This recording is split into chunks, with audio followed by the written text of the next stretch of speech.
సామెతల గ్రంథం 19వ అధ్యాయం. బుద్ధిహీనుడై తన పెదవులతో మూర్ఖముగా మాట్లాడు వానికంటే యథార్థముగా ప్రవర్తించు దరిద్రుడే శ్రేష్ఠుడు.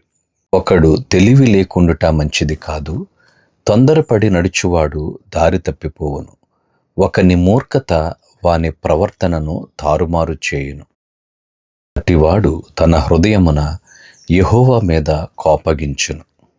ధనము గలవానికి స్నేహితులు అధికముగా నుందురు, దరిద్రుడు తన స్నేహితులను పోగొట్టుకొనును. నోట సాక్షి శిక్ష నొందకపోడు, అబద్ధములాడువాడు తప్పించుకొనడు.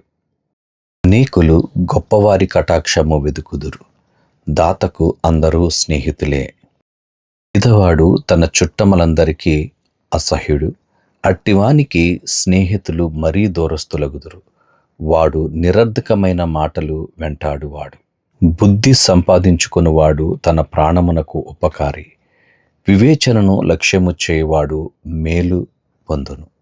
కూట సాక్షి శిక్ష నొందకపోడు, అబద్ధములాడువాడు నశించును. భోగములననుభవించుట బుద్ధిహీనునికి తగదు, రాజుల నీలుట దాసునికి బొత్తిగా తగదు. ఒకని సుబుద్ధి వానికి దీర్ఘశాంతమునిచ్చును, తప్పులు క్షమించుట అట్టివానికి ఘనతనిచ్చును. రాజు కోపము సింహగర్జన వంటిది, అతని కటాక్షము గడ్డి మీద కురియు మంచు వంటిది. బుద్ధిహీనుడగు కుమారుడు తన తండ్రికి చేటు తెచ్చును, భార్యతోడి పోరు ఎడతెగక పడుచుండు బిందువులతో సమానము. గృహమును విత్తమును పితరులిచ్చిన స్వాస్థ్యము, సుబుద్ధి గల భార్య యెహోవా యొక్క దానము. సోమరితనము గాఢ నిద్రలో పడవేయును, సోమరివాడు పస్తుపడియుండును. ఆజ్ఞను గైకొనువాడు తన్ను కాపాడుకొనువాడు, తన ప్రవర్తన విషయమై అజాగ్రత్తగా నుండువాడు చచ్చును. పేదలను కనికరించువాడు యెహోవాకు అప్పిచ్చువాడు, వాని ఉపకారమునకు ఆయన ప్రత్యుపకారము చేయును. బుద్ధి వచ్చునని నీ కుమారుని శిక్షింపుము, అయితే వాడు చావవలనని కోరవద్దు. మహాకోపియగువాడు దండన తప్పించుకొనడు, వాని తప్పించినను వాడు మరల కోపించుచూనే యుండును.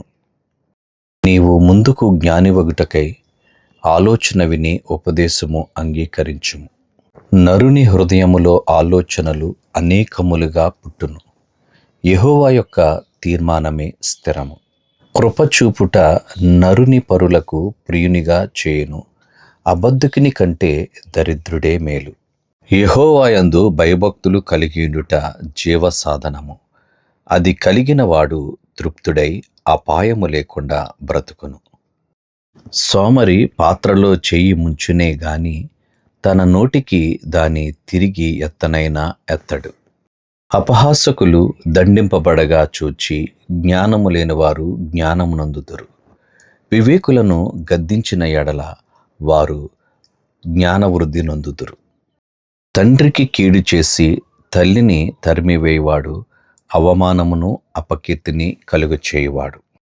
నా కుమారుడా, తెలివి పుట్టించు మాటలు నీవు మేరగోరితివా? ఉపదేశము వినుట ఇక మానుకొనుము. వ్యర్థుడైన సాక్షి న్యాయమునపహసించును, భక్తిహీనుల నోరు దోషమును జుర్రుకొనును. అపహాసకులకు తీర్పులును, బుద్ధిహీనుల వీపులకు దెబ్బలును నియమింపబడినవి.